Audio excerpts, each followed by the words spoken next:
Prenez systématiquement les Français pour les imbéciles qui ne sont pas. Mais les Français savent très bien ce qui se passe. Il n'y a plus d'argent en France, sauf pour Madame von der Leyen. Alors je n'ai pas pu le faire quand j'étais rapporteur spécial du budget, mais je vais le faire ce soir. Ursula, rends l'argent. Mais alors, Madame la ministre, j'ai cherché, je ne sais pas où c'est. Où sont vos mesures sur l'immigration? Où sont vos mesures contre la fraude? Où sont vos mesures sur la bureaucratie? Il y a rien, il y a rien, il y a rien. Voilà, il y a rien. Il y a rien. Tout ça, ce n'est qu'un aveu qu'il faut faire comme avant. Il faut continuer à pomper les Français, il faut continuer à affaiblir le système de santé et il faut surtout faire aucune économie structurelle. Il paraît que je ne sais pas lire, donc je suis désolé, je sais parfaitement lire, mais non seulement je sais lire les lignes, mais je sais lire ce qu'il y a entre les lignes. Alors, vous pouvez nous refaire le projet peur. Ah, Monsieur Wauquiez, il était à 2 doigts de nous faire le coup de Madame Borne que la carte vitale allait s'arrêter au 1er janvier. Alors, on sait que c'est pas vrai, voilà, d'accord? On sait que c'est pas vrai.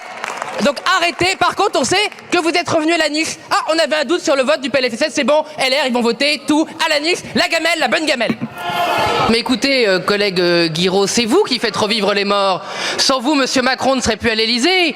Peut-être même que sans votre musique pour faire réveiller les morts, Madame Borne ne serait plus parmi nous, la pauvre, elle serait plus là. Alors, aux insoumis, la Macronie reconnaissante. Vous êtes une excellente comédienne. Et vraiment, je ne pensais pas que vous aviez ce talent-là. Tout à l'heure, votre quart d'heure poétique sur le Jura, vraiment, je me demandais quelle phrase vous alliez ajouter. Il manquait une phrase sur le ski de fond, peut-être une phrase sur le comté.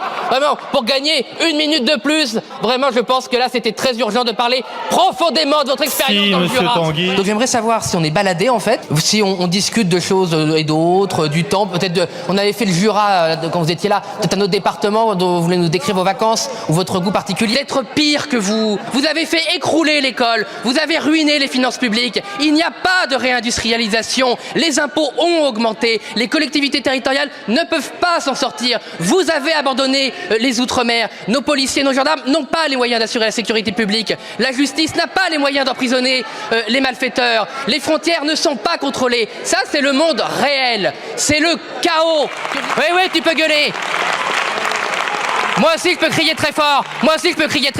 Vous ne voulez pas que les Français sachent que vous êtes pour mettre 6 milliards de taxes sur l'électricité. Ça, c'est la vérité. Et toutes vos petites leçons de morale sur le Parlement, c'est zéro. Mais ce qui est absolument incroyable, c'est que dans le privé, quand on annonce une erreur, même de 40 milliards sur les dépenses publiques, excusez du peu, mais vous dégageriez tous. Vous êtes toujours en train de parler de l'économie privée, de votre grande connaissance de l'entreprise. Mais avec des prévisions comme ça dans le privé, vous êtes une entreprise cotée, vous dites à vos actionnaires, on va faire 3% et on fait 1%, mais vous dégagez et entre nous, bon débarras. Donc c'est vrai que moi, j'envie assez, franchement, les entreprises cotées, parce que je me dis, au moins, si j'étais actionnaire du macronisme, je pourrais tous vous dégager. Malheureusement, on doit vivre avec vous. Dans une des réponses que vous avez apportées, c'est que vous m'avez dit que vous comptiez sur les 20 gigawatts d'éolien, de solaire installés à cette heure-là. Alors je suis un peu inquiet, Madame la Ministre, parce qu'à cette heure-là, vous n'allez pas compter sur grand-chose. Non mais je sais qu'on vit un peu dans un monde parallèle, donc je vous pardonne cette erreur horaire, mais voilà, à l'heure où vous avez parlé, il y avait zéro de solaire disponible. Alors je vous rassure, ça a été un peu compensé par le nucléaire que vous modulez mal, et puis surtout, ça a été compensé par du stockage hydro. Voilà, donc il faut regarder l'Electricity Map avec finesse. Faut pas gratter longtemps pour voir la morgue de classe du parti des petits bourgeois qui n'ont jamais travaillé, qui veulent prétendre qu'on peut travailler jusqu'au bout. Jamais. S'il vous plaît. Jamais. Monsieur Jamais, Tanguy. c'est ce que vous êtes. Tanguy, s'il vous plaît. On n'en peut plus. Monsieur Tanguy, vous n'avez plus la parole. Monsieur Tanguy, ça suffit. Vous n'avez plus la parole, Monsieur Tanguy. Monsieur Tanguy, je ne donne plus la parole. Ça suffit. Je vous remercie. J'ai un rappel au règlement de Monsieur Tanguy.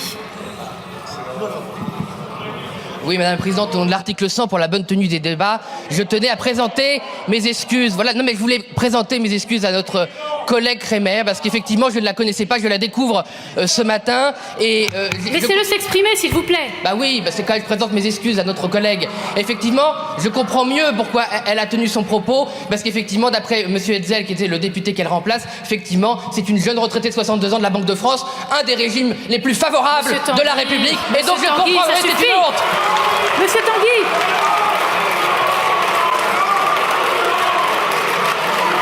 Monsieur Tanguy. Monsieur Tanguy, s'il vous plaît. Je n'accepte pas. Vous êtes rappelé à l'ordre. Écoutez, Écoutez, chers collègues, il était 23h58, la journée commence pour les Verts.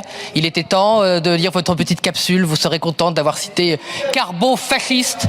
Ce nouveau terme, vraiment, rien ne sera épargné de votre carbo-connerie. Voilà, il y a un moment quand même. Et ceux en face, là, qui passent leur vie à dire qu'ils sont contre les énergies fossiles, vous vous déplacez comment ? Quand Rima Hamas va en Israël, elle se sert de quelle énergie ? Elle est en avion solaire ?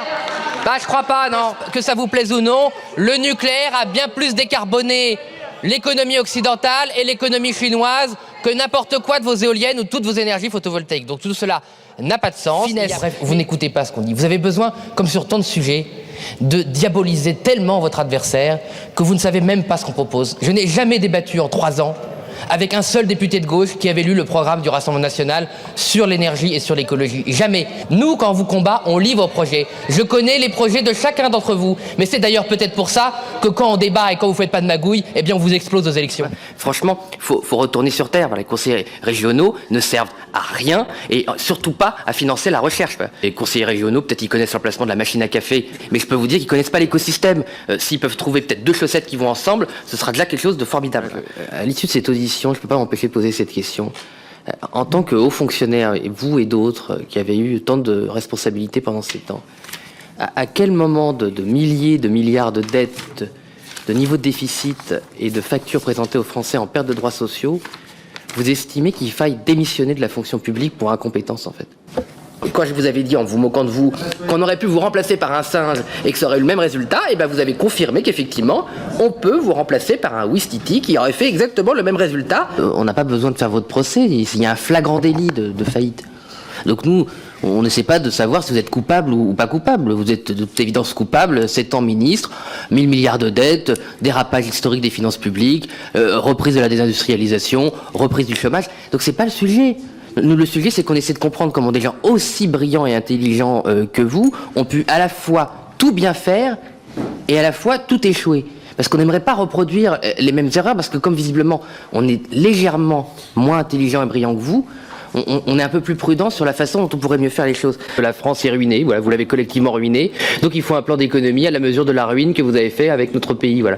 Donc moi je veux bien qu'on fasse croire qu'il suffit d'une année blanche pour redresser les finances de la France. Vous savez que c'est faux, donc je comprends pas pourquoi vous faites semblant, monsieur le rapporteur général. Nous on considère que cette deuxième lecture est du cinéma intégral, donc vous passez votre temps en permanence à dire que si on n'est pas d'accord avec vous, eh bien on est des méchants élus et on n'est pas correct. Donc on ne se laissera pas faire, on ne se laissera pas intimider. De toute façon nous avons un personnel politique dirigeant qui est propre du niveau à peu près de l'effondrement de l'URSS. C'est-à-dire un personnel politique qui prend des rentes d'État, est très satisfait d'elle-même et explique au bon peuple qu'ils n'ont qu'à payer pour la faillite collective. Vous êtes incapable de maîtriser la dépense qui augmente encore. Vous avez beau chaque année nous expliquer que vous tenez tout à l'euro près, que vous avez compris qu'on va rentrer dans des plans d'économie, vous êtes incapable de tenir la dépense et quand le rapporteur général vous interroge encore aujourd'hui, vous ne répondez pas. Le problème de la France, c'est pas un problème de recettes, c'est évidemment un problème de dépenses qui sont hors contrôle et à chaque fois qu'on vous interroge sur des dépenses concrètes, vous nous expliquez que c'est jamais de votre faute. Le personnel politique français actuel ressemble beaucoup